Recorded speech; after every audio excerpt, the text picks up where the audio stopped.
RCWR Show with Lee Sanders is intended for a mature audience only. The following is an Infinity One Productions presentation, keeping it honest, insightful, and interactive. Covering the latest in wrestling and beyond since 2011. You're listening to the RCWR Show. Now, your host, live from the nation's capital in Washington, D.C., Lee Sanders.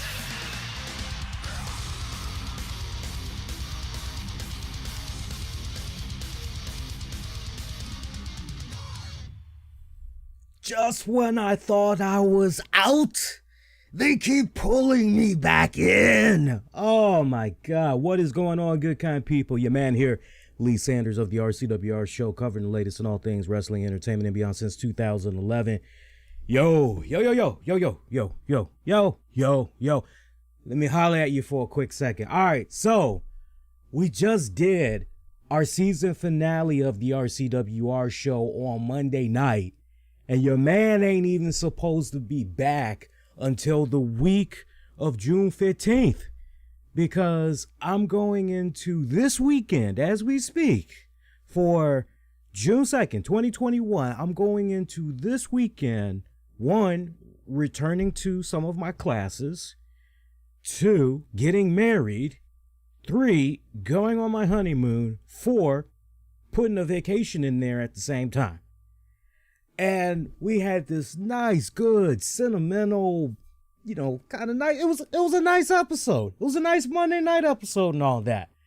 I'm chilling. I'm going over final wedding preparations. I'm packing some stuff. I'm checking out the syllabus in the blackboard for the classes that I'm going to be taking and everything. One of them starts butt early tomorrow. And I'm just enjoying myself. And then it just comes out of nowhere. Your man finds out about all these WWE releases today, and I'm going, normally I wouldn't even waste the energy. I would just, it can wait until I come back from my break. It's happened before over the years. I've been at this game now since 2011. So, we creeping up on 10 years this November. Not the first time that something has come about where I'm on a nice, well-deserved break from the shows, and then all of a sudden, something went down. But man, when it's this spicy, some of the names that were actually on this list of releases for today, I just couldn't leave you guys hanging like that. So I actually had to represent. And I had to break away and talk about these releases because some of these releases, it just makes no sense to me whatsoever. So hopefully you enjoy this nice little companion piece to what we put out on Monday. And for the next little bit that we're doing this, we're definitely giving you guys an opportunity to stay some of your frustrations with WWE, your concerns with WWE, definitely your input with regards to WWE and these latest rounds of releases. So let's go ahead, let's go at it. It ain't long-winded, it ain't lengthy of a long list. It's just the caliber of the talent that they released today just has the whole wrestling community as a whole just kind of scratching their heads going, what exactly is going on here? So let's go in with the light and we'll work our way up to the heavyweights here. So first off, Buddy Murphy. Buddy Murphy, released by WWE. I don't really think anybody is that surprised by his release because when you really take a step back and think about it, the last major story arc that Buddy Murphy was involved in was that whole Seth Rollins, the Mysterios, and look, I'm not going to even try to put on a front on here. I remember being on this show for many weeks just kind of going, what is going on with this Buddy Murphy Mysterio angle here? Because remember, Dominic was off to a really good start as far as being properly introduced to the WWE universe and everything. And then remember what I said, it just for me personally, it felt like we pivoted in a soap opera, Jerry Springer, Romeo and Juliet type of ordeal that really felt as flat as a soda from the start. No disrespect, no shade being thrown to the cast of talents involved in trying to push this narrative of a storyline out there. They did their very best to make it work and everything, but whoever was pulling the strings behind the scenes on this story arc, it was just a significant pivot from what was already fairly decent. But many of us groaned over that key story arc, and then just out of nowhere, it just quietly disappeared.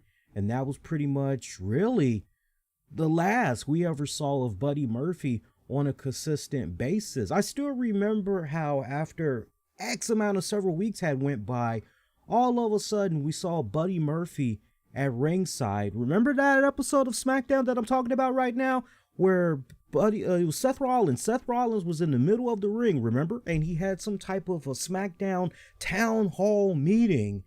And when you paid attention particularly to the people that were around the ringside, you're going, wait a minute, some of these people have no business being out there. Why should they even give a damn in storyline what Seth Rollins has to say? And Buddy Murphy was one of those people. And you're just going, what the hell? This really doesn't, what is WWE thinking right here?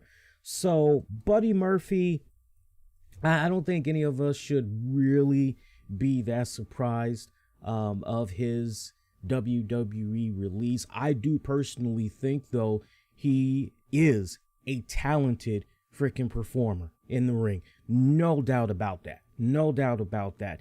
I remember really homing in on him and just, you know what, this guy has a lot of potential, a lot of potential. And remember, this guy, he goes back with WWE 2013. So really think about that for a second. We're talking 2013. So he was almost creeping up there on 10 years in the company. You remember the Blake and Murphy era? I definitely remember that very well. I mean, we're talking about the early years there of NXT.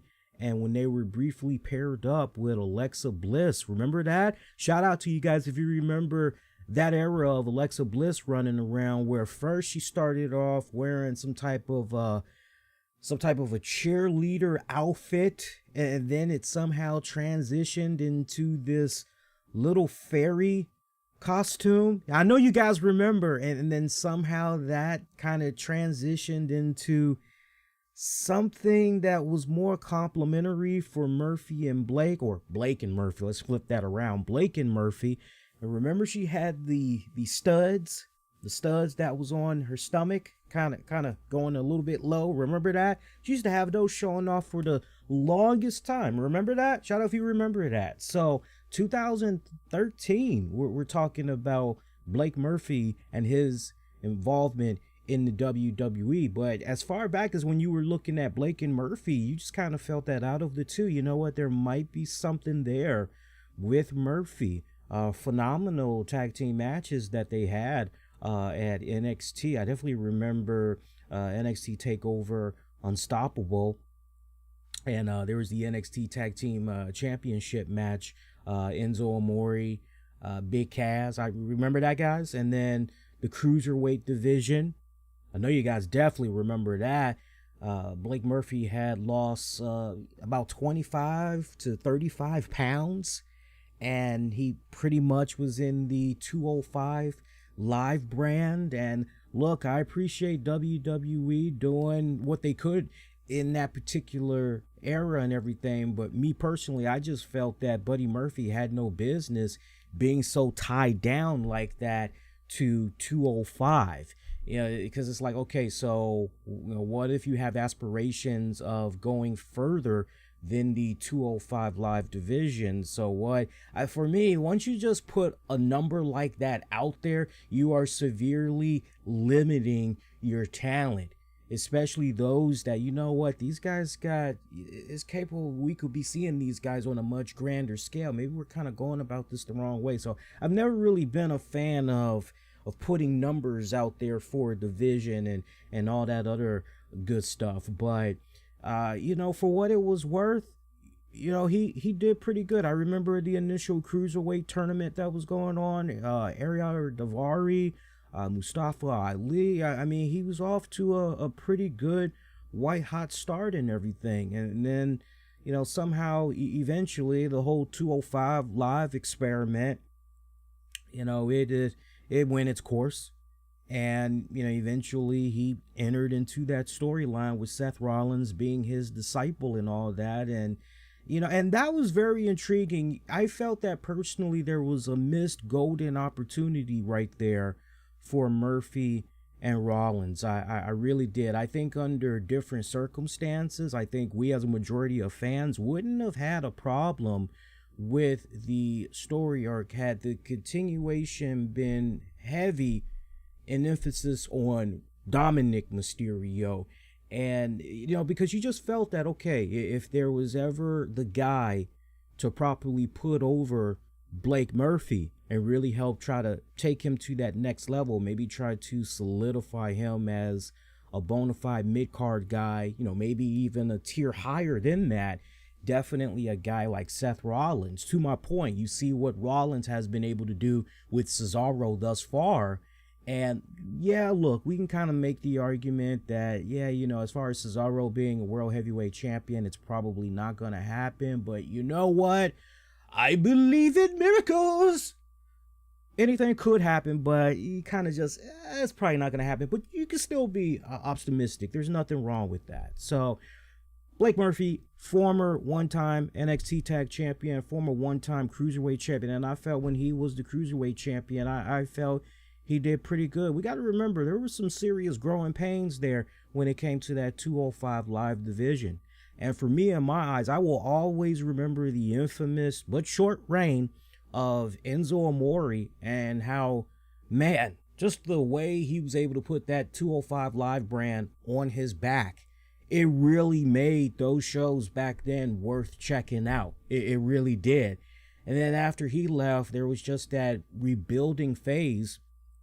I enjoyed what Austin Aries had did, and I felt that there was a lot of potential to really, but we saw how that pretty much ended. Pac, Neville, I thought he did phenomenally well, and I think you could really make a really good argument that with the exception of Blake Murphy, that perhaps Drew Gulak, those were probably like your last two guys that in their own respective right did a pretty solid job in making the 205 live division somewhat kind of relevant. Or you could make the argument that these were guys that pretty much were taking the best out of a worst possible situation and blossoming it, turning a negative into a positive, basically. So, it's a little bit unfortunate to see him released from the company. Not really surprised by this. Definitely, the young man, he's going to bounce back. I mean, only 32 years of age. He's going to be 33 this fall. He still has a strong, bright career ahead of him. Definitely, he'll bounce back, without a doubt. He's definitely going to bounce back. So, next release that we got to talk about. My girl, Heidi Lovelace, otherwise known as Ruby Riott, just turned 30-year-old veteran wrestler. She was released today. I gotta tell you, this one personally gets to me because I have been a fan of Heidi Lovelace, and that's how I'm gonna refer to her from here on out. Because long before she came to the WWE, when she was making a name for herself and all that on the independents, that was the name that she was running with. I'm very familiar with her work. Remember her work from Shine Wrestling, a couple other promotions and everything, but really Shine is where I first really took notice of her. And I just remember there would be a period, and I still do it once in a blue moon, not as much as I used to, but I would just go online randomly on the weekend, couple of drinks, just kicking back, chilling, and I would look for wrestling content, and I would check out particularly a bunch of stuff from the independents and all that. And she was one of those people that I came across, and I was like, ooh, hello, what's going on with you? You seem kind of cool. What's going on here? And I became a big fan of her work. ever since. Again, long before she came into the WWE. I even had an opportunity to interview her years ago. I'm not self-sucking myself, by the way. I'm trying to just bridge that gap, let you guys know how impressed I was with her work and everything, that eventually I said, hey, how about an interview? And, she graciously appeared on the show, and awesome time and all that good stuff. I was ecstatic, over the moon ecstatic, when I found out she was going to be coming to the WWE, because I just felt to myself, if there was any woman that can help take the women's division to that next level, somebody you could definitely look at as a really good ambassador, good veteran, all that, definitely a Ruby Riott. Although I did have my trepidations. One of my trepidations was, okay, is Vince McMahon really gonna get behind a woman like Ruby Riott? Now, some of you guys may hear that and you may say, well, Lee, dog, what exactly you mean by that? Well, when you just kind of look at the analytics, the history of WWE, and when it comes to the women, the ones that have gotten most popular and all that good stuff, safe to say Vince McMahon likes his pretty, young, hot blondes. And you just see that pattern constantly. He's got a thing for nice, fit, blonde women. And you're looking at somebody like a Ruby Riott, and you're going, okay, she is totally the exact opposite of that typical nice hips, nice shape, overall nice, cute blonde. She's got that whole, and if I were to describe Ruby Riott to somebody that maybe has never watched wrestling before, but they were a fan of horror movies and all that other good stuff, I've always told people Ruby Riott reminds me a lot of the female character in Nightmare on Elm Street, Dream Warriors. Remember that? That one, you know exactly the girl I'm talking about. The one that had the punk metal jacket going on. She had the mohawk, and her special powers. Look that up. Nightmare on Elm Street 3 from 1987. And her special powers, I'm trying to think. I know the brother had strength. The brother had super strength. We had the guy in the wheelchair. He could walk in his dream. And he had magical powers. He was like a wizard. I still remember the kill on that one, because Freddy Krueger was like, fairy tales are over. I still remember that one. But you had the punk rock chick in her dream. Because she was kind of like a tomboy in reality. But in her dream, she was this punk ass kind of Joan Jett kind of character that was going on. And she was cool with the little knives, pocket knives, switchblades, and all that other stuff. As far as I remember, she didn't know karate, but there was somebody that did know karate. It might have been her, but I don't think that was the one that knew karate. But that's who Ruby Riott, Heidi Lovelace, that's what she reminded me a lot of and everything. So trying to actually, okay, can this actually truly be as successful as we fans that's been following her career for so long? Will that translate well in WWE? Yeah, sure. Something along the lines of NXT? Yeah, sure. It would definitely work in the NXT realm, but would it really work on the main roster shows? Riott Squad, that seemed really promising with Liv Morgan, Sarah Logan. That has seemed really promising, but I gotta tell you, after my girl Liv Morgan and Ruby Riott were broken up, Sarah Logan was eventually released, I was kind of under the impression that, okay, you know what, we're probably gonna break these girls up then, and no more Riott Squad. And that was kind of sad, because you really felt that Riott Squad had a lot of potential. It definitely, in retrospect, when you go back and you look on it, there were so many other things, just untapped potential when it was all said and done. But after that whole Riott Squad stable got broken up, you just kind of felt that, okay, well, you know what? Maybe it's a good thing. Maybe eventually we'll see Ruby Riott. And what was my wishful thinking was that Ruby Riott will go to SmackDown, She would feud with Bayley. She'd feud with Carmella. She would feud with Sasha Banks. Eventually Bianca Belair. Hey, some of you guys may say, damn, dog, you was just too optimistic there. But that's how much confidence I had as far as her just getting that opportunity to really break out. I felt that, okay, put her on the blue brand, let her work with all of those talents, and let's see what she's able to do there. And nothing ever really materialized. And it's quite sad. It's quite sad that things didn't really materialize. Of all the releases, that one, from a personal standpoint, that one, I just couldn't help but say, you know what? People behind the scenes, certain people behind the scenes, they failed her. They failed her big time. And look, man, when it's all said and done, and look, mad shout out to Bayley, by the way. I'll get to that thought I was just about to put out there in a hot second, but mad shout out to Bayley.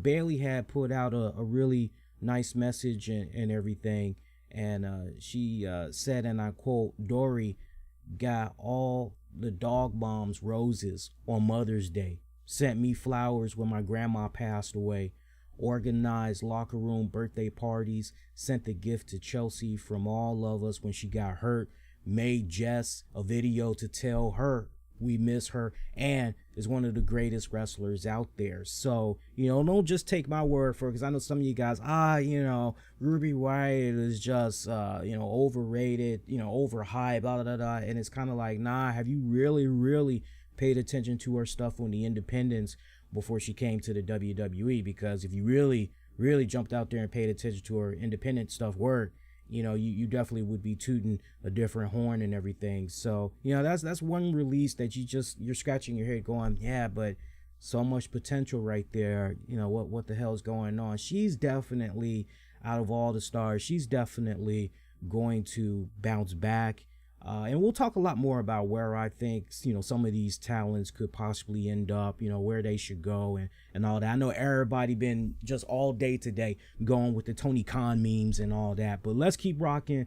Let's keep rolling. By the way, I do see you guys' comments as they're coming in and everything. So, yeah, keep it rocking, keep it rolling. Let's keep going. All right, next up, Lana. CJ Perry, Lana. 36-year-old Catherine Joe Perry. Now look, I'm not going to even try to put on the front for you guys, okay? I'm not going to even lie, and last thing I'm going to do is try to be two-faced. Try to talk one way, but then, wait a minute, I said all these other months prior and years prior, okay? So let me be consistent here. I am slightly disappointed that Lana was released. I'm slightly disappointed, but there's a part of me that is also, okay, you know what? This is all right. And let me explain the reason why. Now, granted, when we were first introduced to Lana, pretty much Rusev, NXT, loved it. Loved it. Everybody was behind it. You couldn't find one fan that was against this. They saw a lot of freaking potential in this pairing. And for me, I remember in those early years there, watching their career down in NXT, I remember coming on this show and saying, man, this feels like we're seeing something from the old territory days.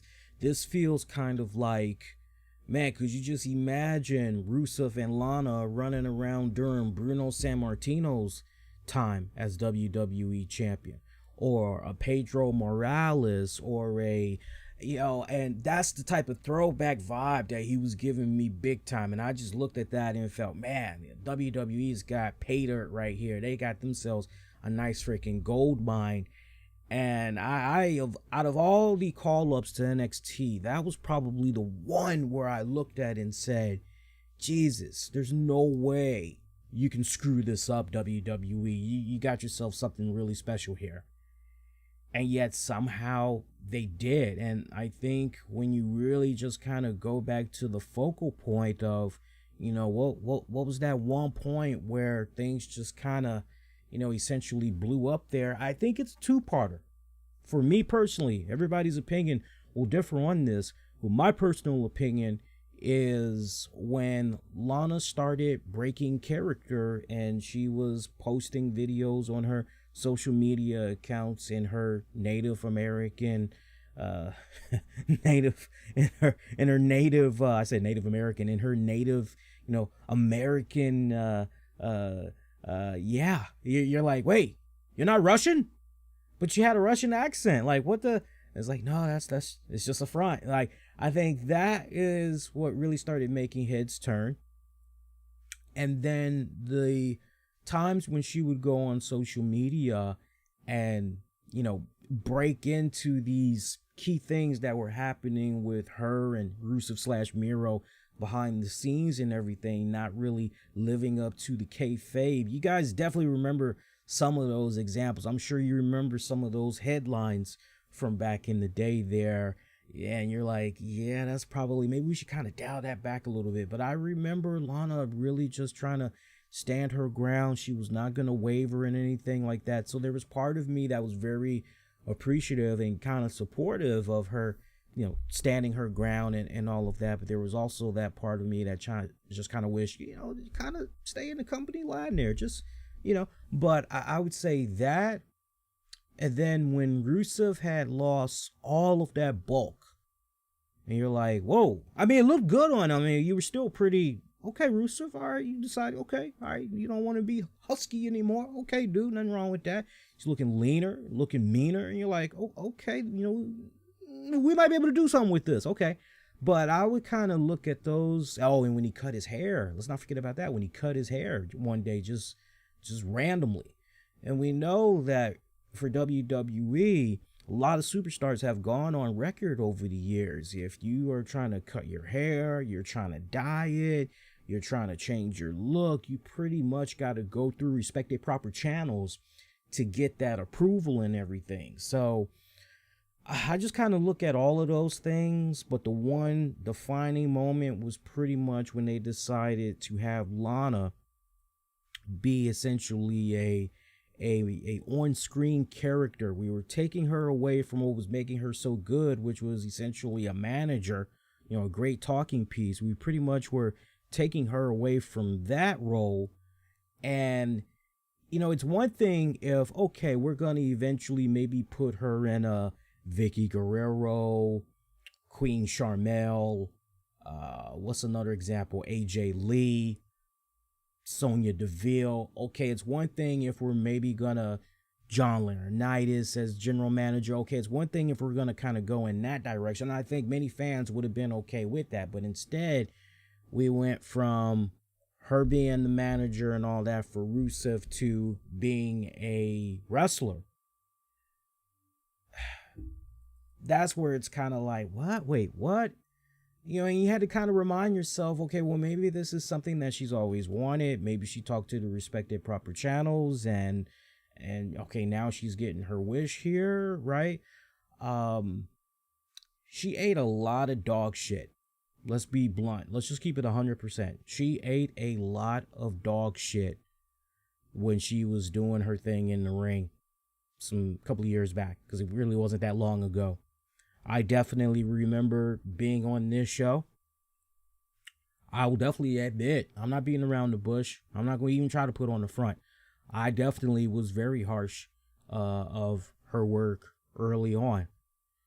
Nowadays, I'm not as harsh, but I'm still pretty firm when it comes to giving constructive criticism. But I try to do it in the most positive way possible without coming off as if I'm doing a bash fest and everything. And I think one of the best prime examples of that is when you go back and pretty much look at the beginning of time there. I started homing in on Britt Baker, talking about the potential that she has and everything, and pretty much where we are now with her and all. She still has a little bit ways to go, but she's been coming along exceptionally well. So, I definitely was in that group that was piling on to Lana and everything. But it seemed as though she was really starting to turn a corner there. Your guess is as good as mine as far as, okay, can she get to the level of I don't think so.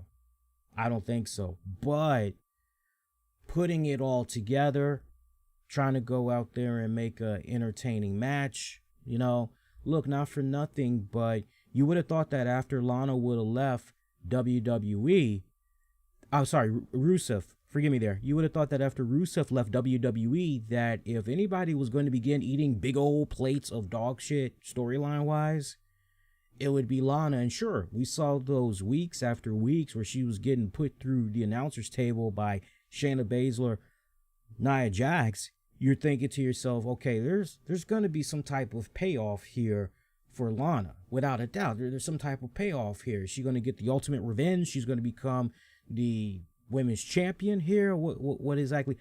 Yeah, and it's weird because you would think that's where the storyline was eventually going to go, but it did not go in that direction, and that was just kind of one of those head-scratching moments right there where you're going, what? This makes no sense. What's going on? And there's been so many instances where you've looked at her story arc and it had just continued to revolve around, later on there, and it had continued to revolve around Lana and Shayna Baszler. You just kind of felt, okay, well, all right, we see how this is probably going, and it didn't play out the way that we thought it was going to play out. And you couldn't help but say to yourself, so what exactly is the whole point in this Lana story arc? Where exactly are we going with this? Look, not everybody is going to be a WWE champion. Just go down the list: tag, cruiser, etc., etc., etc. Not everybody is going to be a champion. And there's nothing wrong with being a good mid-carder. There's nothing wrong with being a utility player, an enhancement talent. There's nothing wrong with that, right?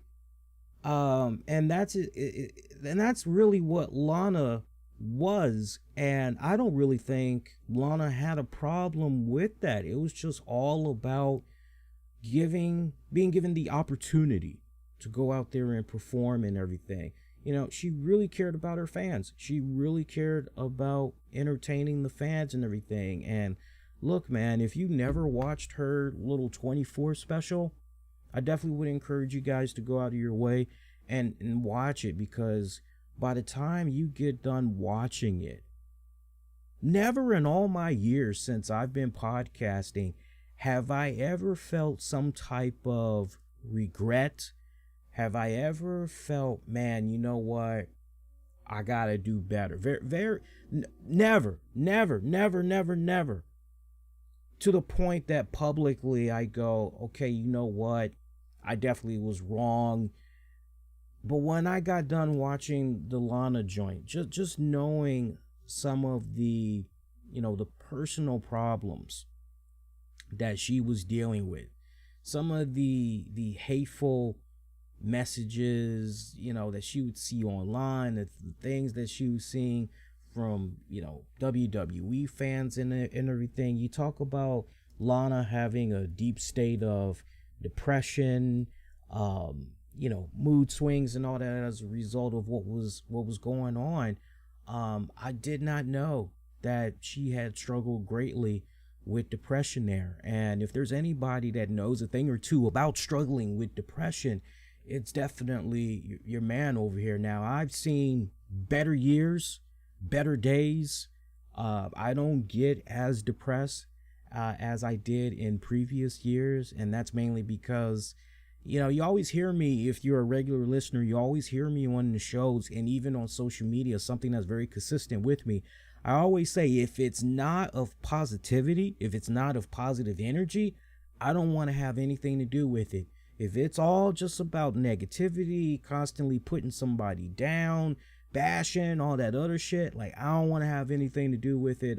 I'm above that. And to know that Lana was really dealing with it, and it heightened even more during the pandemic and everything, getting the type of harassment that she was getting on social media, it definitely made me take a step back and say, okay, you know what? I got to do a better job when I'm critiquing some of these men and women. I got to do a better job.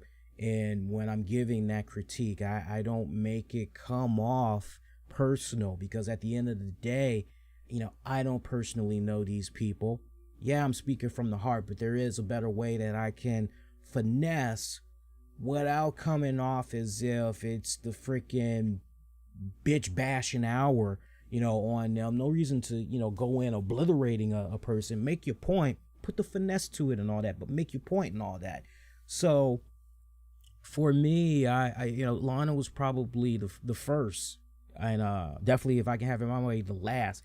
Was one of those people that just made me take a step back and say, man, I did not know she was going through all of this shit, and I know some of the stuff that I used to say about Lana in the past, and I know some of you guys are like, man, you're going on and on about Lana. Some of the stuff that I said about Lana in the past was really harsh. How harsh? I definitely know for a fact, because I tell you guys, some of these wrestlers, they make their rounds. They make their rounds checking out what podcasts and other shows are saying about them and everything, and I've had a few quietly, privately reach out to me, and they'll either, hey, like what you said about, XYZ, or, hey, checked out your show, keep up the good work, blah, blah, blah. And then, there's others that, they hear what I say and, oh shit, I'm on the chopping block when it comes to being blocked. I know some of the things I said about Lana definitely had got to her, because to this day, still blocked by Lana. It's like, Seth Rollins, on the other hand, that was surprising. For the longest time, I was blocked by Seth Rollins, but I'm no longer blocked by Seth Rollins. I guess Seth Rollins decided, okay, you know what, second change of heart. I don't know. Maybe he's checked out some of the stuff that I've been saying about him in recent years, and he's like, okay, he's loosened up. I think, and I remember when I got blocked by Rollins too, I was very critical about that chick he was dating at the time and all that, and I definitely could have chosen better words. When you just listen to that audio and just how, you agree with a lot of the points that I was making, but calling somebody a dumb bee and some other shit, you're just kind of going. So remember what I said earlier about there was part of me that was sad for Lana being released? Yeah, because it seemed as though just when she was starting to scratch the surface of being an all-around decent performer on the WWE roster, she gets cut. We saw what she was doing there as a late with Naomi, and, I know for a lot of fans, look, and I'm not going to put on the front, sometimes when I would see Lana come out, it's like, oh, it's a Lana Naomi match. Okay, this is that time now where I go use the bathroom. I don't tweet about it. I don't post, about it or whatever. I just quietly just go. You guys hear me on the post shows afterwards. I say, Lana, Naomi were in a match. It is what it is. It was all right. It didn't move heaven and earth. You hear how I be talking. When it comes to their matches and all that, it's filler. There's nothing wrong with having filler matches. Nobody said that every single match on your TV show, 5 stars, right? So there is a part of me that's kind of sad from that standpoint, but there's a big part of me that's very excited because Lana is now pretty much gonna guaranteed be reunited with her husband, and I can't wait to see what they're going to be able to do together in AEW. I mean, it just feels like a bona fide lock. It really does. And you know what? Even if Lana decides, now, you know what? I've made my money. I'm doing so much outside of professional wrestling with my looks alone. I don't really need it. You know what? I'm okay. I'm good. And you got the reports that's floating out there. You know me, I don't like being the type of person that pries into a person's financial status and all of that. I don't care about how much money they make, and I care about what's going on with them in the ring. If that's the medium that they are performing, and that's pretty much where I'm checking them out on the regular, I care about that. I don't care what's going on behind the scenes unless they make it public to the fan base. But you hear the rumblings there that, apparently she was making more money outside of the WWE, with stuff that basically was not projects that was non-WWE related and everything. You just know either way, Lana is going to be okay. That's it. At the end of the day, you just know Lana is going to be okay. And she will be. Next up on the list, we already talked about some of these guys so far. We only got, at this point, 2 more releases to talk about. Our next release, 37-year-old Adam Shear, Braun Strowman. 37-year-old Braun Strowman. I got to tell you, this one, very, very, very surprising. Now, some of you guys may say, and I don't blame you, because you'll probably be quick to say, this one makes no sense, Lee, because, dude, we just saw Braun Strowman in some of these video packages during WWE RAW, putting over WWE live events. Can't wait to get back out there on the road. You're seeing some of those commercials with Braun and a few others. Look, not for nothing, but WWE has a tendency from time to time of taping some stuff a couple of months in advance. It happens. It happens. They tape a couple of joints in advance and all that.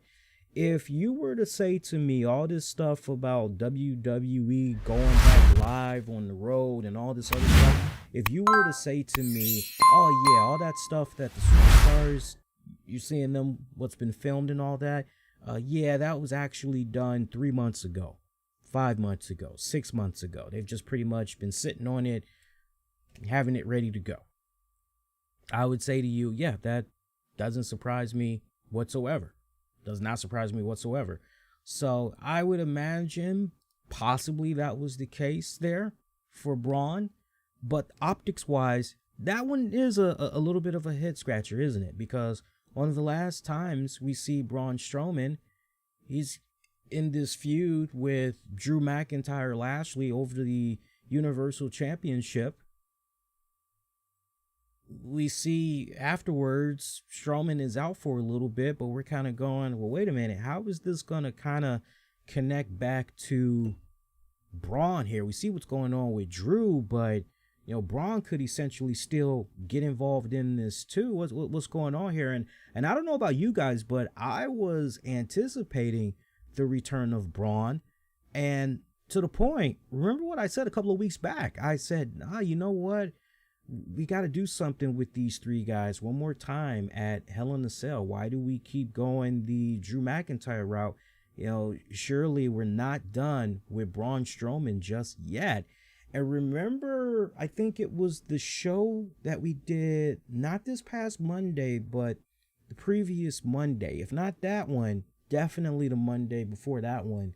I remember saying something along the lines of, okay, so we can have Braun Strowman do these WWE live return joints, but we can't have Braun Strowman in some type of backstage segment and storyline talking to Adam Pearce and Sonya Deville about where is his next opportunity. How come Drew keeps getting these title shot opportunities and he doesn't? What the hell is going on here?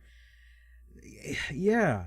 So I definitely, early on, and when you really kind of stop and think about that, even though I wasn't going in the direction of, hey, maybe something's going on between him and WWE, I definitely, in retrospect, try to heighten you all, try to hip you all to something's up here. What exactly is going down here?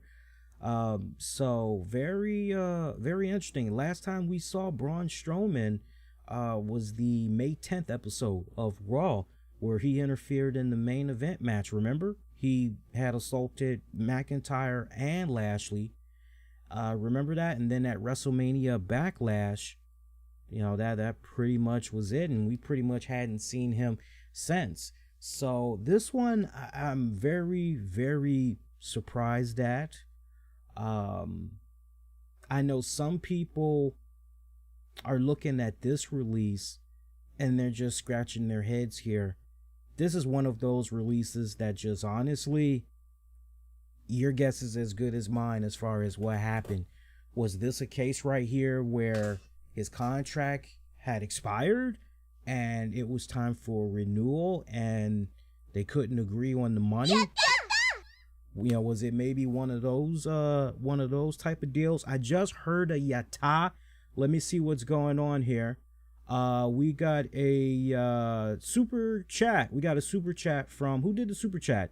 From B1. B1, thank you for the super chat. Appreciate that, my friend. Thank you. That one for me though, the Braun Strowman, is it a case where, because look, if you're asking me, Lee, what do you think, you know, what's the deal? I actually tried to reach out. There's a couple of people that, you know, kind of somewhat connected to WWE, so I did actually reach out and say, you know, what's going on here? Is this a case of, you know, he said something wrong? Was there like a particular action? And they're as much in the dark about it as I am right now, but by their accounts, Braun didn't rub anybody the wrong way. There wasn't an incident or anything like that. So the fact that nothing negative has come about just yet, you know, you can almost kind of say, okay, well, maybe this was kind of money related, because with a hell of a talent in Braun Strowman, like, why would you release a guy like this? Especially when you think about this for a second. Look at what's been happening with WWE as of late. It's pretty much been the return of the big men. So really think about that. We've got Bobby Lashley as the current champion. We got Roman Reigns, essentially another big dude. He's your other champion. We've got Walter tearing it up with NXT UK as the UK champion. We got Keith Lee, and look, I know people are going to speculate big time on Keith Lee. What's going on with Keith Lee? We already talked about all of that on the previous show, so we're not going to go in on that one, but that's another one where you're seeing these releases. You kind of at this point can't help but have Keith Lee in the back of your mind right here. But, right? So you see these returns of big guys, these big athletes. You look at, to a degree, Elias, he's kind of a big guy. He's getting his camera time. Gunner, Jason Riker, he's kind of getting a little bit of camera time. If and when Brock Lesnar returns, there's another big guy that's definitely going to be getting some TV time. Drew McIntyre, a big guy, lots of TV time right there. What other big guys do we have that's running around? I'm just trying to think right now. Oh, we've got Damian Priest. That's another, he may not be wide big, but he does have that height and all that. That's another big guy. Dominic Dijakovic, Dio Madden, big guys. Big and tall for you guys that, are like me. You go to Men's Warehouse. Yeah, so we've got this style, but for you, because you're big and tall, we don't have this. It's like, but you get the point. As far as the big men, we'd be here for like another 5 minutes just going over all the big guys that they have right now. I'll definitely throw one more big name out there: Bronson Reed, Karrion Kross, and the list just goes on and on. It's like the return of the big men era of WWE. So of all the releases, this one is definitely a head scratching one. I must say, it's definitely a head scratching one. I thought that when Braun Strowman was first introduced to us through the Wyatt family, I remember being on this show a couple of years back. We're talking 2015 now. And I just remember saying, yeah, that big dude, watch him. And I remember being among the first to say, wait a minute, wasn't he a rosebud? And I was like, yeah, he was a rosebud. So the fact that he was able to just really hold me in on that. Think about that for a quick second. Just the fact that he was able to go from being a rosebud to being in the Wyatt family. And of all the people in the Wyatt family, I don't know how your order was, but in the Wyatt family, I said, yeah, I see Bray Wyatt. I see him. But the second guy I looked at was Strowman. The third guy I looked at was Luke Harper. Because I was already familiar with what he was doing on the independents and all that. So he was another one that I had high expectations for and everything. So, and it's kind of funny how things actually played out when you really stop and think about it, because you could essentially make the argument that all of those men in the Wyatt family, maybe with the exception of Eric Rowan, had went on to bigger and more successful things and everything. So, you just think about the Wyatt family. Definitely when he started breaking out as a singles competitor, monster among men. I mean, he was just on a fucking... I think where things maybe started to get a little bit comical, but I actually was okay with it. I know he was lifting the hell out of diesel trucks, and I didn't mind that. For me, I kind of felt like I was watching a Bill Bixby, Lou Ferrigno episode of The Incredible Hulk. So I actually didn't mind it as silly as it was and everything. But I think where Braun started to, not that it was the main reason why he was released from WWE, because I don't think it was a factor at all. But I think when they started almost kind of going in a more comical direction with Braun Strowman, I think when they started going that route, that just kind of, the magic, that luster that was in the air, that aura that he had, I think that's when things just kind of,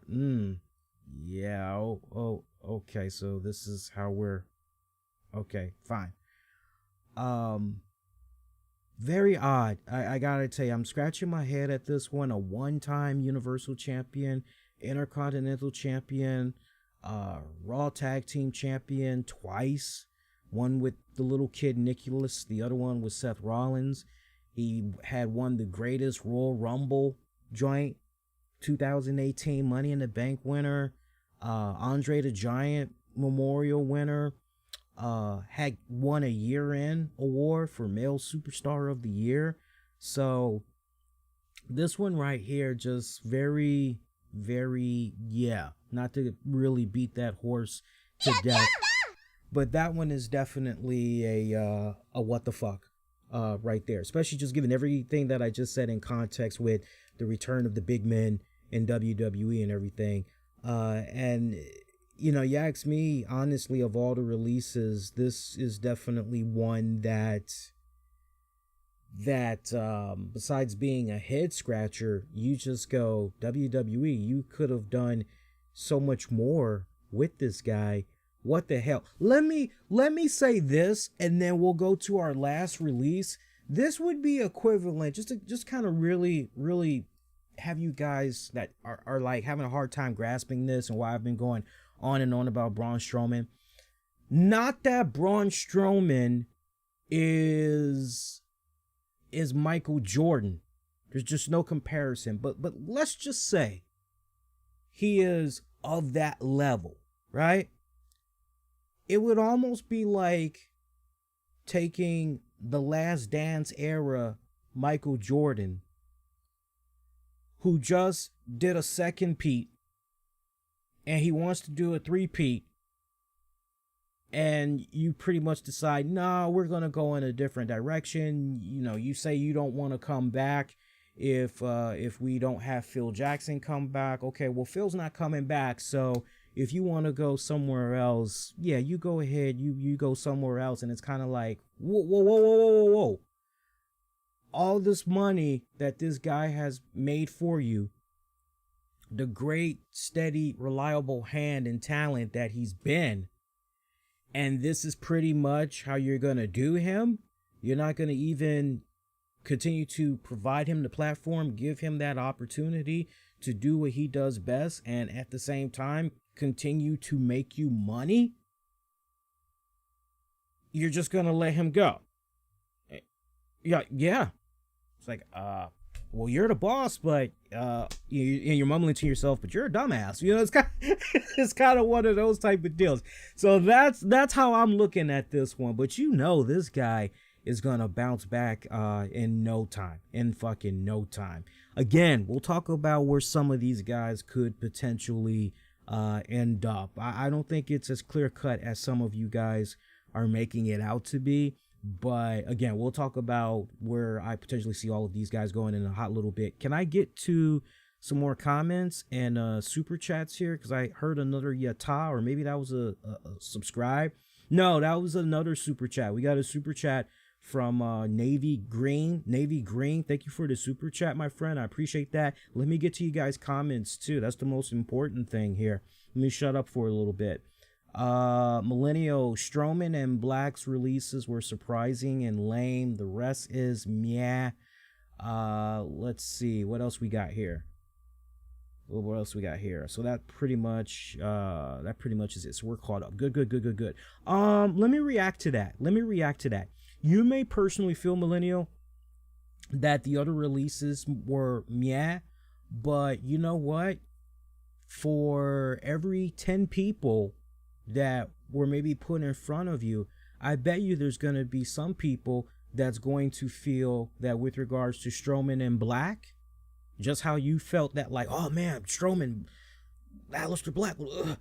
I bet you there's some people that, yeah, well, you know, not for nothing, but I didn't really care for Braun Strowman. I didn't really care for Aliester Black. So I get where you're coming from, and I'm not scrutinizing you or throwing shade at you in any type of way, but what do I always say on this show? That's what makes the world so round. Like, that's what makes it so cool. If we all agreed on every single little thing, right down to what's your favorite pet, the style, and all that, the world would be a boring ass place, as I always like to say to you guys. It really, really would. Let's get to our last release here. Our last release, and apparently word is that WWE is maybe going to be having even more budget related cuts. So I don't know. But the last release, Alistair Black. 36-year-old Alistair Black. I gotta tell you, of all the releases, this one really, really surprised me. And this was one that I felt the most WTF about. Now I'm going to jump out there. I'm going to say something that's probably going to be a little bit controversial. But at the end of the day, my opinion, okay? We can debate on this. I don't mind debating people about this. But the stuff that I saw of Alistair Black on the independents, and I kind of came across him kind of late. I would say by the time Alistair Black got under my radar, you know, it was probably like maybe a year or two right before he came into WWE. But what I saw of the guy, I just thought he was fucking badass. For me personally, when I look at Alistair Black, I looked at Alistair Black as your next CM Punk. I don't know if anybody else saw that, but I looked at this guy's unorthodox style, you know, for his height and just the hybrid type of combat wrestling that he had at his disposal. Great arsenal, especially with the leg kicks and all of that shit. I just honestly felt that, you know, this was a guy, great fucking look. Holy shit, the guy can talk. I felt that if there was ever a guy that could maybe help take WWE back to those heights of, man, I'm so excited to be a wrestling fan again, man. Man, we got some cool ass shit that's going down right now. If there was ever a time to be excited as a WWE fan, because man, we got these guys over here, and leading the flag for the company is this guy. I personally, to each its own, you can call me crazy and all of that, but real wrestling historians know their shit. can definitely see what I'm talking about when it comes to Aliester Black. That's how I felt. I felt he was the next CM Punk. Now, look, I don't know if he would have been able to succeed CM Punk. I don't know if he would have been able to eclipse him. But I felt he would have been a damn good runner-up. This was one release where I just felt, what the fuck? Guy got so much potential. You know, what the fuck? You know, he put a little something out there, not once, but twice today. He did admit that his release, it was very surprising to him. He did say that, Aliester Black I'm talking about, he did say that on social media earlier today. And can I go back to Buddy Murphy one more time too? Because Buddy Murphy did put out a statement with regards to his release. He said, "So today ends my 8 years with WWE. What a crazy ride. Highest of highs, lowest of lows. But whether I had 3 minutes or 20 minutes, I put all my effort into my performances. Nothing is harder when all you want to do is wrestle, but you can't. In my opinion, I haven't even hit my peak yet, and I'm excited to see what the next adventure holds. I was lucky enough to work with some of the best talent in the world and learned a tremendous amount. But trust me, the whole world will know what I meant by best kept secret. Thank you." That's what he had to say in regards to his release. Now, Lana also had put out a statement. I didn't forget about our boy Aliester Black. I'm gonna get back to him, but I just kind of want to circle back to some of these statements that some of them had put out. Lana, she said, "I will never forget the fans and the love they showed me, whether it was a tank, power suits, flags, Crush, Rusev, 900 partners, weddings, or tables. I always tried to entertain you, and you definitely elevated me. Thank you." That's what she had to say. Aliester Black and what he had to say. Let's see where his comment yet.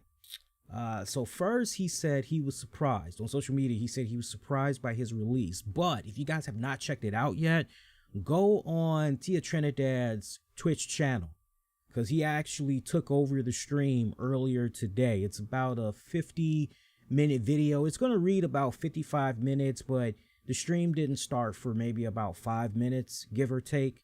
But it was a really good stream, and there was a lot that he revealed within reason, within boundaries. It wasn't one of those type of tell-all deals where shit, hope WWE doesn't try to sue you. It wasn't one of those type of deals, but he gave you some really good insight about what all was going on. Now, he noted many times during his Twitch stream today, he was not sad. He wasn't depressed. He's a little bit surprised, but it is what it is. Now, he was told that apparently it was budget cuts. I'm going to read a direct quote from him because I did take some notes. He said, "I'm not sad. I'm not depressed. I'm sure there will be dark days and bad days. It's all up and down. I got told it was budget cuts. Whether it is or not, it doesn't matter. I had a great time and had a phenomenal 4 or 5 years. I'm really thankful WWE and what they've done for me. I was given a platform, even in a limited amount. I was able to give you parts of my character." And I won't spoil any more for you with this one, but really go out of your way. Especially if you're a big Aliester Black fan, go check out that Twitch stream. You will thank me later. This whole Dark Father gimmick that he was doing, he talked about the inspiration behind it. One thing that he talked about that I will share with you guys without reading any additional notes of what he said during the stream, that whole Dark Father gimmick, that was all him. That was all him. He created that. He wrote a lot of the content, and it was just, from a creative standpoint, it was very interesting how he was able to put all of that together, the inspiration behind it, how the glasses came into play, And then he also talked about, the first incarnation basically of Alistair Black that we saw on the roster before he took his hiatus, how he would be in some type of a dark room and he'd be cutting these cryptic promos and all of that.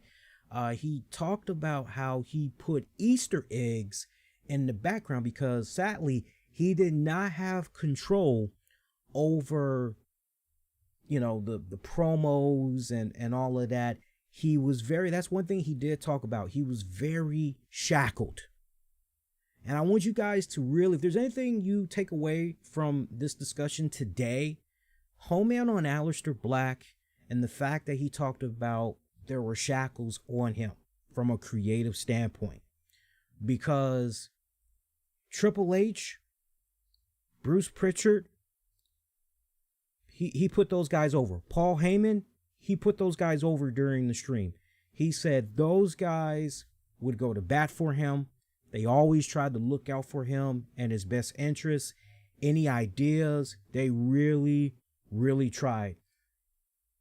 And you just look at how everything was for him in NXT. Definitely as far as it being collaborative in NXT, it really, really was. But when he came up to the main roster, so much shackles. One interesting note, he said to fans, and he tried his best to encourage fans. He said, don't blame creative. He's like, I know everybody wants to come after creative. He's like, creative, they are not at fault. And he talked about how the people at creative, really, really good writers, they know their stuff and everything. They come up with really good material. But it's like, okay, well, they come up with all of this good material, sure. And as we've heard from over the years, ultimately there is a small little group of people, usually one guy with a red pen that decides, no, this is pretty much what we're going to be going with.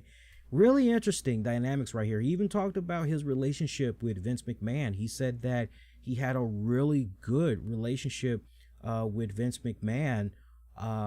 He would tell him how he felt about what was going on with his character, the storylines, promos and all of that. And as far as he could tell, Vince McMahon was, he respected the hell out of Alistair Black for being so vocal and everything. He shared nothing but positive experiences with Vince McMahon too, to the point Vince McMahon praised him on his creativity, manners of respect while being honest about how he felt and everything.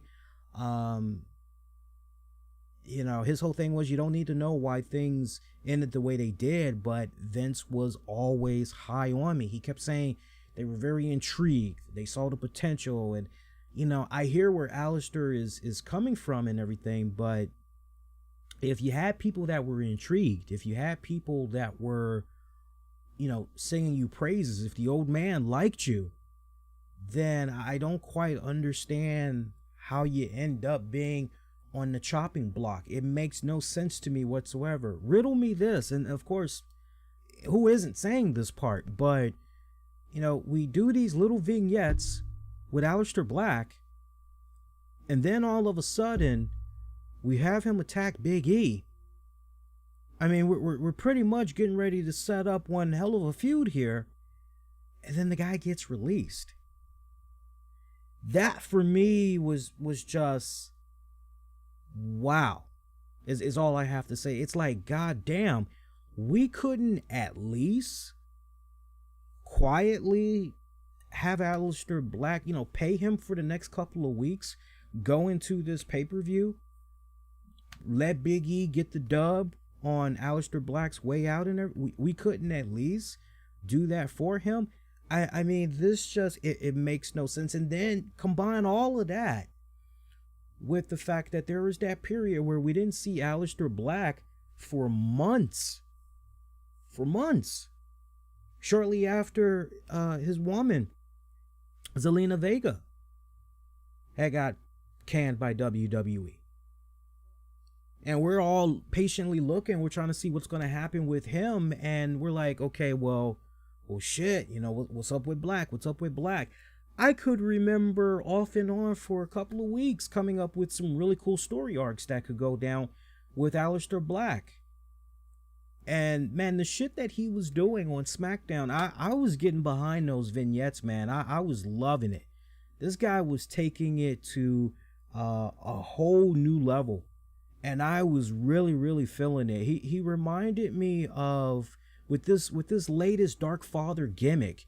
I don't know if Alistair Black is a fan of comic books and graphic novels and shit, but his gimmick reminded me a lot of this priest that's in Image Comics crossover. I don't know if you guys have ever read that. It's by Image Comics. Right now they are up to issue 6. They were on a month and a half break, but the newest issue is going to be dropping later this month. But there is this preacher dad. Man, is he out there. I mean, you can think a little bit like Old Country for Old Men and all that, but you could think also a little bit of Garth Ennis's Preacher. But this father, he's a priest and he's a father to a son. He is so fucking out there.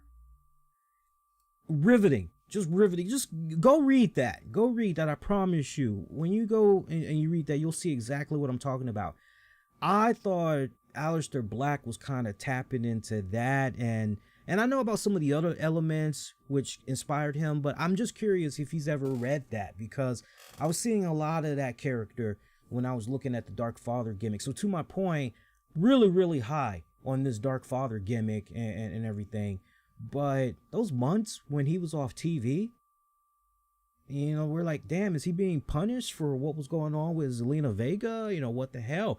You hear the rumblings about him possibly asking for his release, and it was denied. He wanted to go back down to NXT. That was denied. You keep hearing, hopefully at a later date, when he's comfortable and up for it, he'll be able to shed light on some of those stories that's floating around in pretty much fact or fiction edition. But this definitely was, of all the releases, Braun was but for me, I looked at a guy like Alistair Black. Prove me wrong otherwise, but I mean, he just had all the potential in the world. And who knows, maybe whenever Paul Heyman decides, okay, I want to break from WWE, and who knows, maybe he's at Starrcade or whatever. I'm pretty sure, I bet some money on it, that Paul Heyman would probably jump out there and say, yeah, I definitely saw a lot of CM Punk and Alistair Black and then some as far as individuality goes, and that's why I really was trying to go to bat for him and everything. I wouldn't be surprised if Paul Heyman spoke that highly of Black, but the best is yet to come for that young brother. Of all the people that should definitely be succeeding on the wrestling circuit, if they want to continue to pursue wrestling, Alistair Black is definitely gonna be okay. So you think about those releases, it was just in April. You think about the releases that had went down: Samoa Joe, Billy Kay, Peyton Royce, Mickey James, Chelsea Green, Tucker, Wesley Blake, Bo Dallas, Callisto. Then we pretty much went into the month of May, and we saw those releases that came about in May. Over 60 employees from WWE's media digital department and all that had got released during the month of May. And then let's not also forget you had WWE NXT referee Drake Wirtz. Drake Wirtz was released. Who else was released during the month of May besides all those digital employees? I'm trying to think, because it was a lot of NXT cuts. Alexander Wolf, Skylar Story, Urza Judge, Kavita Devi, who's denying now that she was released by WWE. I don't know what's going on with that one. It's kind of like, whatever you're smoking, man, can I have some? I want to be in that fairy tale land for a hot minute longer. But anyway, Vanessa Bourne, Jay Clemens, who was an NXT referee. But the big bulk was what was going on with the digital division, media division of WWE. And pretty much now all of them got to answer to Kevin Dunn and everything. Just looking at that, and now you add these latest releases. Look, as far as where I think some of these people are going to be landing without it being too long-winded. First of all, if any of these names you felt and you were like, man, this is so wrong. You know what? You should have the biggest smile on your face right now, because you should be saying to yourself, okay, you know what?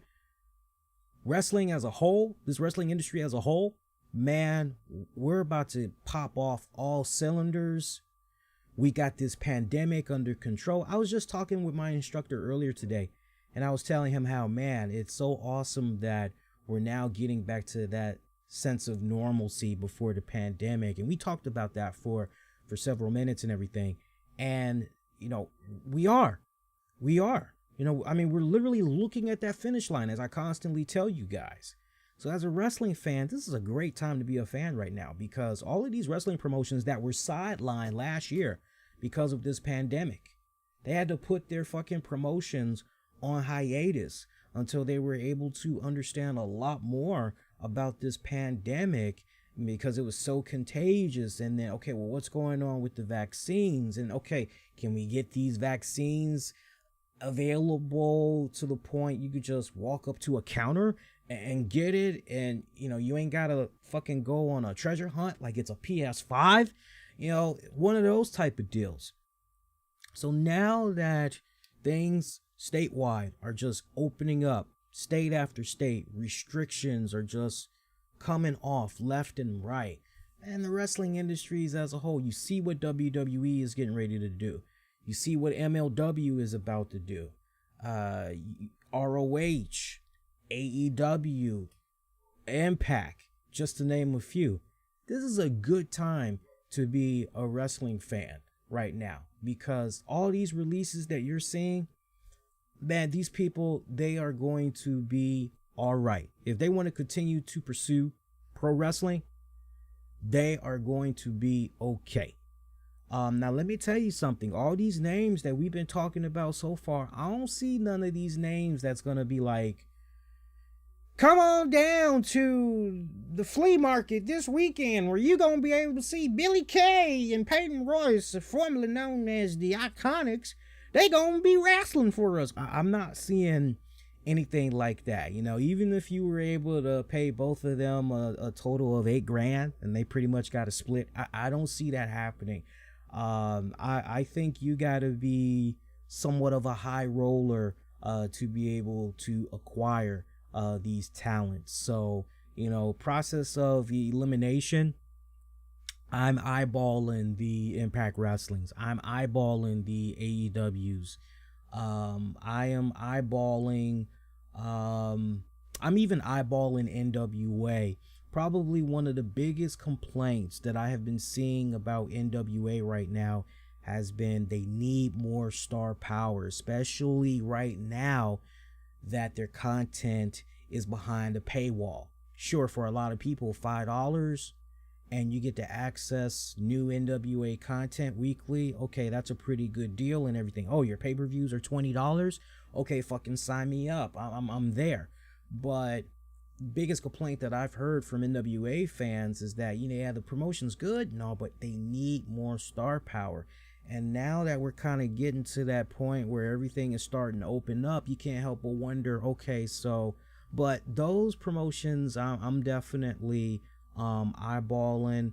I'm not so sure about ROH. I'm not so sure. For some of these guys, I'm just not so sure about ROH. I don't think it'd be a case where they would be, any of these guys, I don't think it'd be a case where they would be exclusive to ROH. I could see them maybe doing something with ROH on the side while the main bread and butter is, and you also, hey, New Japan, you also got to make sure you put New Japan on that list as well. I think for a guy like Buddy Murphy, I think New Japan would benefit him tremendously.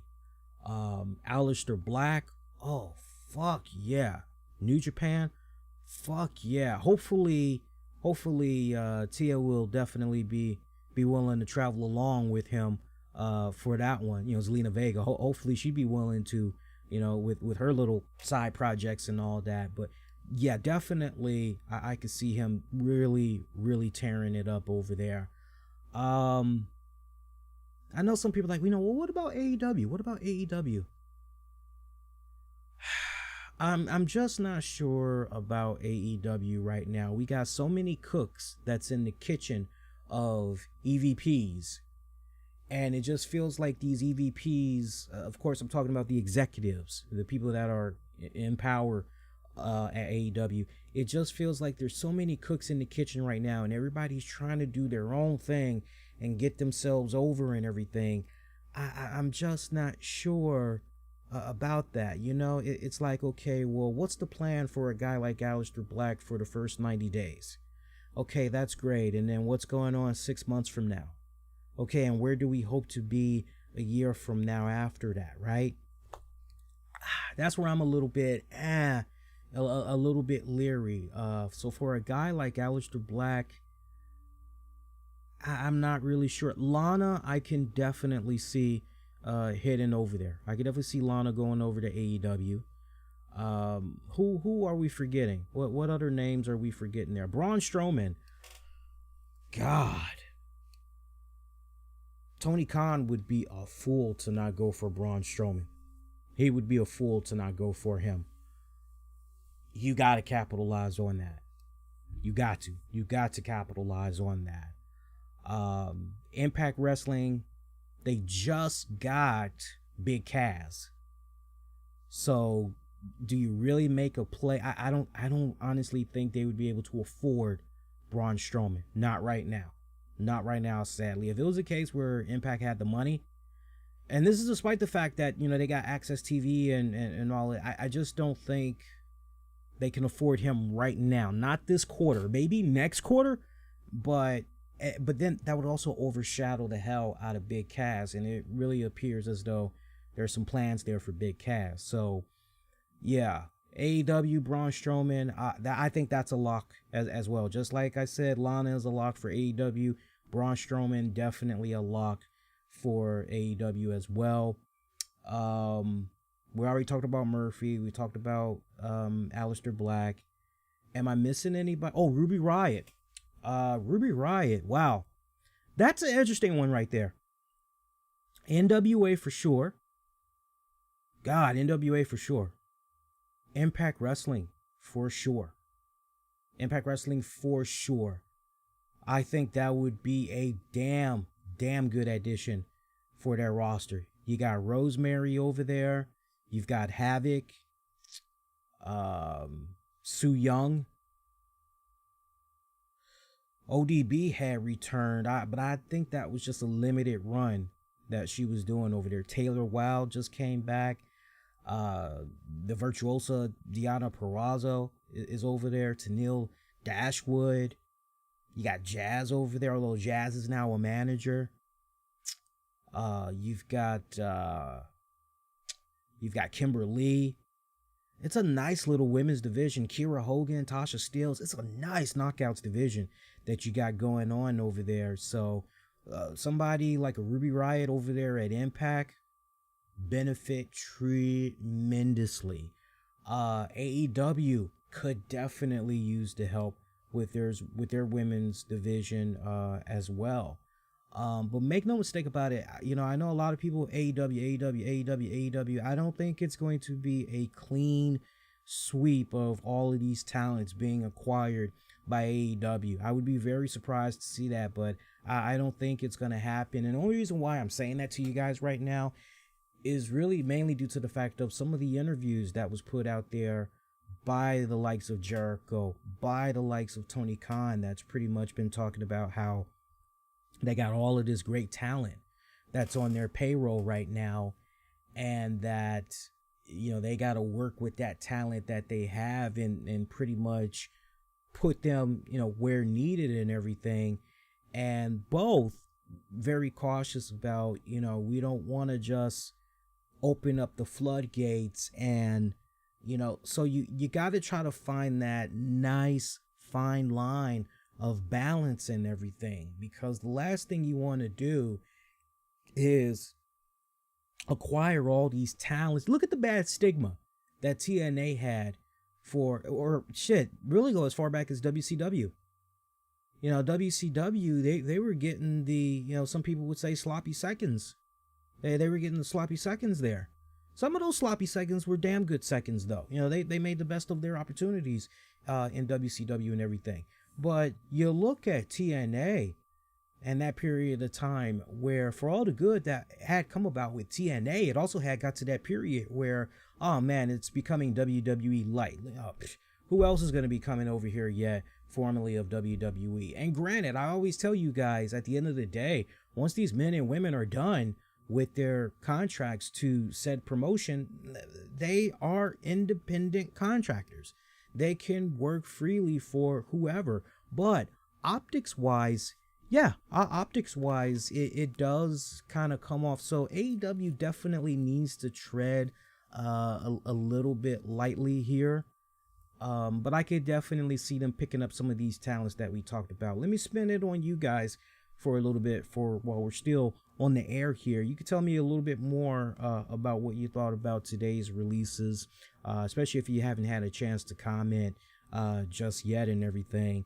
And while you're doing that, one last thing that we'll tackle, and this isn't long-winded at all, but of course, all of these releases that's come about, we now got the reports that's floating around what is going on with WWE, because not for nothing, Vince McMahon over the years has sold some of his stock. Triple H keeps selling his stock. Stephanie McMahon keeps selling her stock. And you're going, okay, what's going on here with WWE? And over the years, hey, WWE, are you up for sale? Would you be willing to sell the company to somebody? And you've never heard a flat out no from WWE. You've always heard from WWE, hey, we're willing to entertain, listen to all offers that come our way concerning selling the WWE. We just want the very best product for our fan base, and, blah this, blah that. So, of course, with all of this that's floating around right now about these releases and what's been going on these past couple of months, it's always going to welcome this type of chatter. But what makes this particular quarter so different, not just the releases, but look at the 60 plus people that were released from those divisions in WWE that we talked about earlier. So it's heightened people's curiosity, somewhat concerns, but definitely their interest in trying to figure out, okay, what exactly is going on with WWE here. You could make the argument that, well, you know what, with what went down with the pandemic last year, WWE had saved so much money. And we talked about the Q1 earnings report already. And I remember how we talked about, okay, no brainer, live gates, that was definitely down. But where WWE had saw substantial growth was in their digital division. As far as how people are going about accessing WWE content digitally, all of that, the numbers for that, revenue from that had kicked in, pretty damn good. What also helped them out and really carried them was the NBC Universal deal for the WWE network. They were still getting a little bit of residuals there from their deal with Saudi. Remember, they had re-upped their deal with Saudi Arabia and all that. So that helped them out. Merchandising, not really so much, but, WWE at the same time, they had made a decent amount of money, man, from this past quarter and everything. So, you think about all the money that they were able to save just doing TV tapings, pay-per-view tapings to a certain degree as well. look, at the end of the day, let's not forget WWE has a responsibility to shareholders, stockbrokers and all that. So, they got to make sure that they're balancing out those books and all that. A lot of people are looking at Disney. A lot of people are kind of, it's been brought up so many times over the years. Disney. Who knows?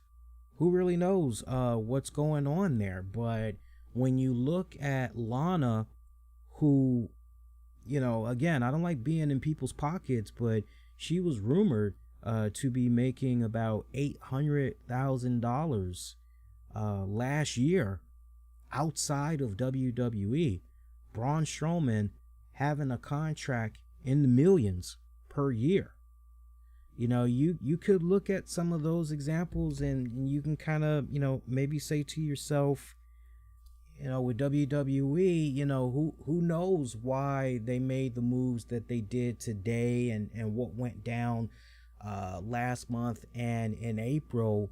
We'll just have to wait and see and get more information about it. But as far as, if you ask me, do I see WWE selling the company? Yeah, I definitely do see WWE, the McMahon family, that is. I do eventually see them selling the company. If you were to ask me who they are or when is it going to go down, I really would not be surprised if WWE were to be sold at this point after Vince McMahon passes. That's just the vibe I'm honestly getting. I don't know why, but I just kind of get this weird vibe that when WWE is sold, Vince McMahon is actually not going to be in the picture.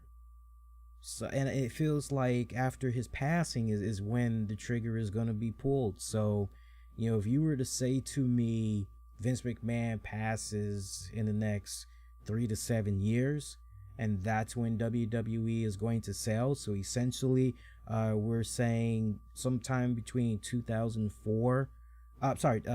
We're saying what, 2024 to like 2028. And then once Vince McMahon passes in that time frame, if he passes in that time frame, then that's most likely when the promotion is going to sell. Yeah, I could. Yeah, but at this point, if I were to make a bold prediction, and I've been pretty accurate before with my Leastradamus picks, predictions, and all that, and you guys have been very quick to remind me. That's how I'm looking at it. Sometime 2024 to 2028 is when I can just see WWE going flat out. McMahon sold the company to these people. I don't know if it's gonna be Disney, y'all. I really don't know. And see, the reason why I'm looking at it so far ahead, the way that I'm looking at it, I'm also thinking about this multi-year deal that WWE just struck up with NBC and all that, right? So that's why I'm kind of like, let's kind of pump the brakes here. And right now, it escapes me how long this WWE deal with NBC is supposed to go for. I'm trying to remember.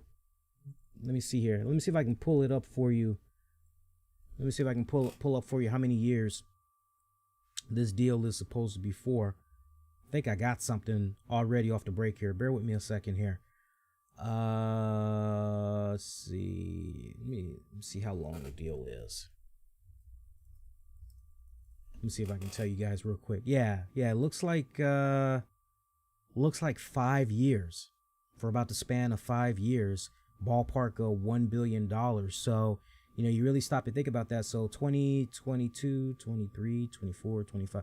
So 2026. So 2026 is pretty much when this deal will expire and basically, okay, up for renewal. What are we doing right here? So if something were to go down with the WWE as a whole, then you understand what I'm saying? Because then you also got to think about, okay, well, if WWE were to sell sometime between 2024 to 2028, like, okay, that would kind of, you understand what I'm saying? You got to think about that Peacock deal. It's like, so what would that mean for the network on Peacock in the terms of whoever is coming in to buy it, buy the entire WWE? What would it mean as far as them continuing to allow Peacock to stream the WWE network, or would they have their own ultimate? You understand what I'm saying? I know so many people are quick to say Disney, Disney, Disney, Disney, Disney. But one thing that you all got to be thinking about, let's just say hypothetically speaking, if WWE were to sell to Disney tomorrow, then obviously we're at a little bit of a crossroads here, because it's kind of like, okay, so what exactly does this mean for the future of WWE Network on Peacock now that Disney, because you would like to think that Disney is going to somehow want to have the network on their Disney Plus joint, right? They too want like original WWE content and all of that other stuff for what they're putting out there. So that's why I'm projecting what I'm projecting right now and everything. So kind of have that in the back of your head going forward, yo. But other than that, yeah, you know what? I don't like seeing anybody lose their job. I don't like hearing about people that get fired and all of that. I don't like any of that shit. I'm like this. If you do a pretty shitty job, you keep fucking up and you treat people like shit, well, you're ultimately going to get yourself fired. And I don't really feel sorry for people that, you show me a person though that continues to show up every single day. They show up to work. They get along with their employees, any and everything that's asked of them to do. They go out, they go above and beyond. They stay hitting home runs. Me personally, I feel that good hard work at that should be rewarded. And all of these men and women that have been released so far, definitely today, any future releases that are going to happen, I just believe that any and everything happens for a reason. One door closes, another one opens. And you just got to take it one day at a time, y'all. It's not the end of the world. Trust me. We all go through changes in our lives personally and on a professional level.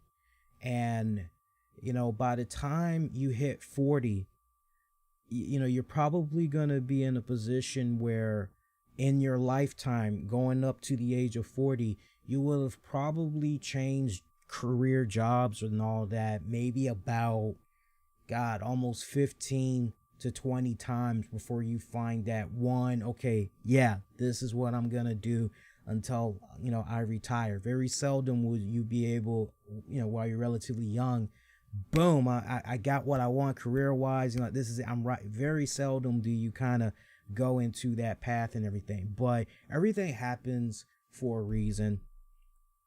One door closes, another one is going to open up. Just y'all continue to keep the faith, stay optimistic, stay strong, stay positive. Make sure you continue to surround yourself through a really good circle of friends. Have that good positive energy that's out there and everything. If it ain't about positivity, don't have nothing to do with it.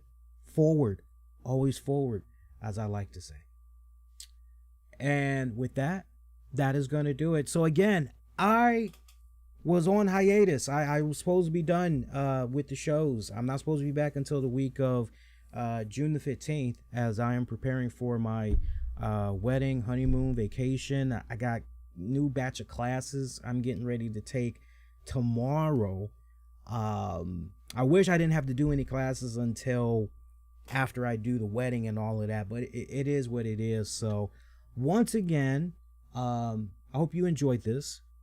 Look at this as a nice little companion piece to the season finale that we did on Monday. And for those of you newcomers, welcome. If you didn't check out Monday's show, go back and check it out. We dedicated a nice portion of the show reviewing the 2 Ultimate Warrior specials that came out last week, doing a nice comparison and all that. letting you guys know which was better. Do you need to watch one instead of the other? What's the 4-on-1? We also reviewed Raw. We had that be a nice little condensed show for you guys, so check that out and everything. Be kind, rewind, check out previous episodes you might have missed on demand and on the downloads wherever you get your podcasts. And at this point, any breaking news that comes about, because I'm unless there's a significant major wrestling death, that's the only way I'm gonna, whether I'm on location or what, that's the only way I'm gonna actually do something. But if something comes about and you guys want to get my thoughts about it, do me a huge favor. Make sure you're following me on Twitter, Facebook, Instagram, even YouTube, because in the communities tab, I'll post. I did something earlier today, and pretty much had reacted to the releases and all that in a little comment. But those are the outlets that while I'm on hiatus, I'll constantly, be in the loop with you guys, have that communication going and everything. And also keep your eyes peeled on the website, RCWRShow.com. I'll definitely, while away, post some editorial pieces up and all that. I'll probably comment a lot more about some of these releases that came about and everything. So keep your eyes peeled on that one.